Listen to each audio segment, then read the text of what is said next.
Unit 1, Living Things. The question arises that what are you made of? So the answer is each living organism is made up of cells. Now we must know what is a cell. A cell is the smallest unit of life. Cells are often called the building blocks of life. As you can see in your books, there are sentences, and these sentences comprises of words. These words have many letters. The same way, a building is constructed with many bricks. These are considered as basic units. The same way, our human body have basic units as well, and these basic units are considered as cells.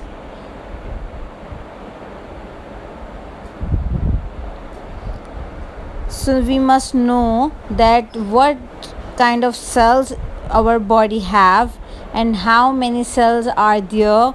So for this we are going to further discuss about the types of cell.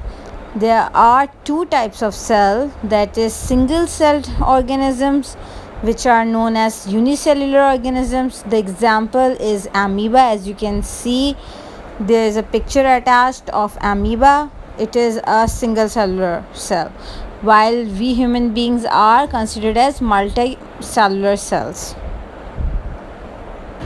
To understand this in a more better way, we must understand the actual meanings of unicellular and multicellular cells. There are many kind of cells. If something is made up of cell, it is known as cellular. It can be made up of one cell or of many cells. The examples can be human being, animal, plants, and so on. So we are going to discuss first of all unicellular.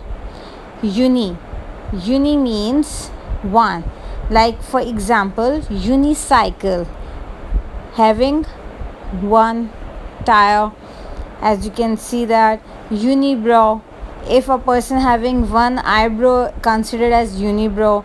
The same way, if an organism consists of one cell, only one cell, then it is considered as unicell organism, that is unicellular.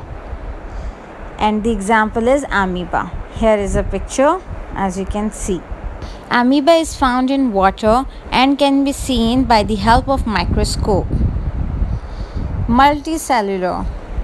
This now multi means many. Like for example, multi-millionaire, a person who is having a lot of millions. Multicolored, anything that has a lot of colors, as you can see. So the same way, any organism that is having many cells are considered as multicellular organism. So now we know the meaning of unicellular and multicellular. Plants and we human beings are common example of multicellular organism that is made up of many cells. Each cell in our body does a specific job that helps keep a living thing alive. Our body contains many different types of specialized cells. There are cells which provide structure to the body, some cells that absorb nutrients from food, and other cells convert nutrients into energy. Example of multicellular cell is also an onion.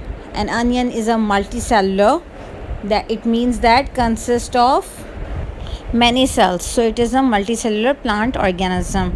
Here is a picture of onion cell which is taken by help of a microscope. Now your homework task is to find out 5 unicellular organisms named by the help of internet, and you have to write down their names in your science copy, and you have to also draw or paste their pictures with them. And I hope that now the concept of unicellular and multicellular organism is clear to all of you now. So, and you all are aware that we human beings are multicellular organisms.